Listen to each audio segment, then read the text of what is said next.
I surprised myself. I realized at such a young age that I was able to put together and realize that there was something more out there, that this website or this book or this topic, there's more to it. And I remember there was like a voice in my head, and I realized it was probably just the God and the Goddess or the universe trying to tell me, keep going, you're almost there, you got it, just, you've hit the mark, you need to just keep digging, About it, and it's just been such a spiritual journey for me. I love it. I love every single bit of information I read about it. There's not one thing that I've read that I'm like, oh, that I wouldn't do that, or that's not how I feel about it. I love everything about Wicca and about witchcraft, and I really, really feel like this is my path, my calling in life. When I went to a Kingdom Hall, I could feel the love and sincerity and warmth of everyone in there right away, and it put me at ease.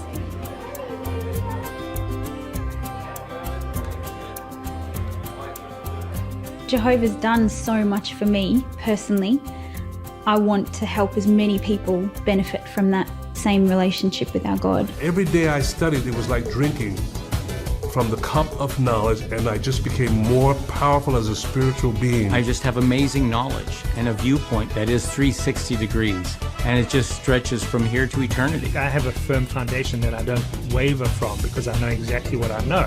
You just sit there with that and go, I am one of the most lucky, fortunate beings in the entire universe. I feel good. There's nothing like Dianetics. It works, period. It really will change your life, and it will make the lives of those around you that much better. It's extraordinary. After I got all the physical stuff handled, then I still had all this worry and concern with it, and so I went and I got Dianetics to address it. It's not a problem anymore.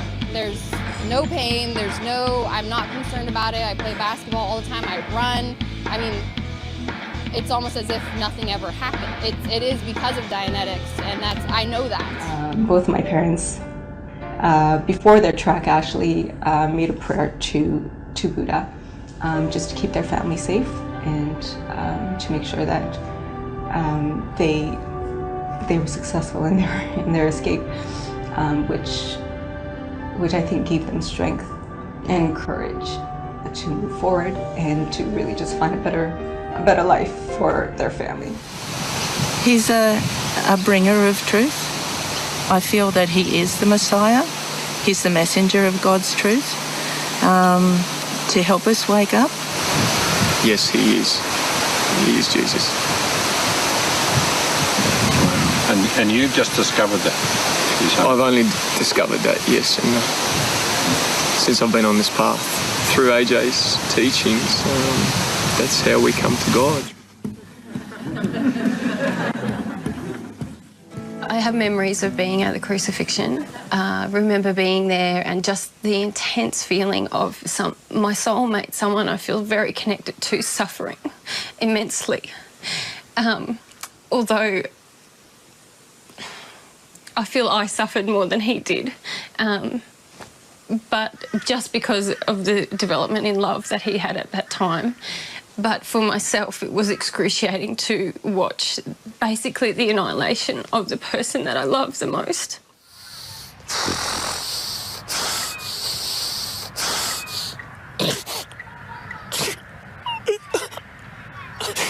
Whenever I think about him now, I just cry. I'm starting to have a soul, like an emotional realisation of who he is. It's overwhelming because I know that only God can save me, but at the moment I feel that he's saved me through his teachings and his truth and love that I haven't experienced through anyone else. And I remember my teacher told me to cry, but I tried to cry. It was not happening. Tears were not coming out. And I started my heart, still tears were not there. And I started to pray. Now prayers went on. I said, please, I don't have any shelter. Please help where I will go if this book won't answer to my questions. Please, Prabhupada, please. And in that moment, these tears fell off, and I felt that prayers, power, and Srila Prabhupada's mercy, I couldn't feel it. So something happened that I prayed nicely and I was satisfied. Of course, there are times when the Spirit has been very strong. I think when I was 14 and prayed about the Book of Mormon, before I could even get the words out, I just felt the Spirit in my heart just really strong, and I just felt so filled with light. Not everything is like that, but as I read the scriptures or as I hear truths at church, then it's confirmed to me in my heart that these things are true, and so your testimony just grows little by little. And so like I'm reading through the Book of Mormon, and like boom, you get like a aha. The thought that these things are true comes to your mind. Peace, joy, overwhelming happiness, and it's just kind of like impressed on your soul. And then the cool thing is it's not something that happens once, it's something that happens over and over again. Asking God. When I went home that night, I opened up the Book of Mormon and I started reading it, and I just had this warm feeling come over me that I knew was from God, confirming that the Book of Mormon really is true and that it's really His work. And because of that, I know that the LDS Church, or the Mormon Church, is the true Church of God. It's His work on this earth. I found an archive called the Mantina Archives, and contained within it was a book called the Book of Haggath, and it felt whole and building, and it testified of Jesus Christ. It says in the preface that I should ask God if it's from Him, pray about it, and He would tell me if it's true. I prayed about it, and I received a confirmatory feeling, just like I had felt with the Book of Mormon, that the Book of Haggath is good and true and valuable, just like the Book of Mormon. I couldn't distinguish that feeling from anything else that I had felt previously. It was a spiritual confirmation. And I remember kneeling down in my living room and just crying. I've been searching for a witness of this work and of this church, and just tonight I got my witness. And it's burning within my soul of how important this work is and how true it is. I know it is. And it's hard to believe that just a year ago I was in high school, and now I'm in a plural marriage and struggling. But I know, without a shadow of a doubt, that this is the Lord's work, that I have finally found it. I say this in the name of Jesus Christ. Amen. Making supplication, Allah help me, guide me to the truth. If you guide me to the truth, I'll never leave it.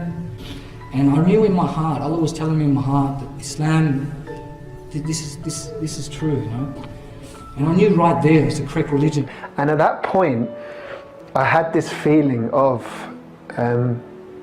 just peace. That's how I describe it, like peace with everywhere, within me, the outside.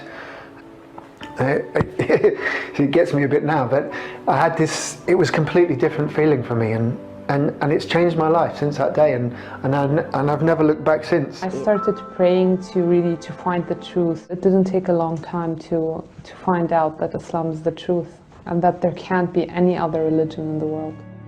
I said, please, God, you are the one who listens, who always listens.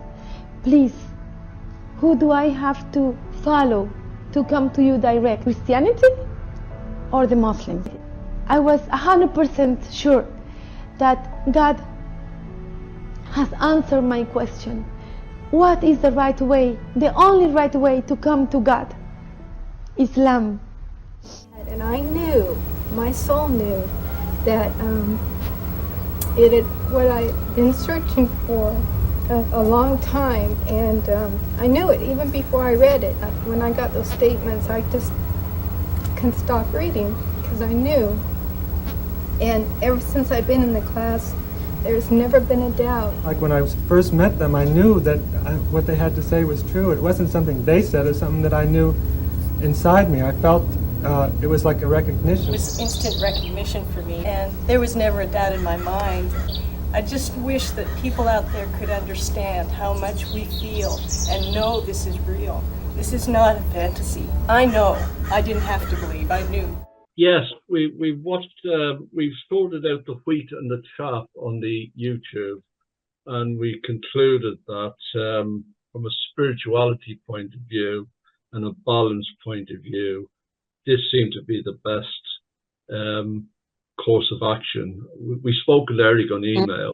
Now gone through 3 books of the Bible and starting on Acts. So it's going very well, and I enjoy that. But in my background as a child in going to a Methodist church, I was confused, as Diana mentioned, between, well, Santa Claus and God. You know, what's the difference? And everybody's comments, I appreciate, you know, everybody's you know, the scriptures that they brought out, they shared with me.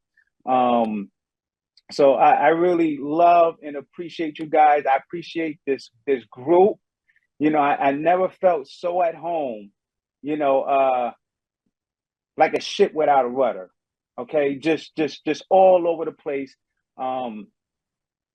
I didn't know when I was, you know, when it came to, like, you know, just religion as a whole. You know, I was just disgusted after finding out, you know, a lot of truths behind the organization and what the organization tries to hide.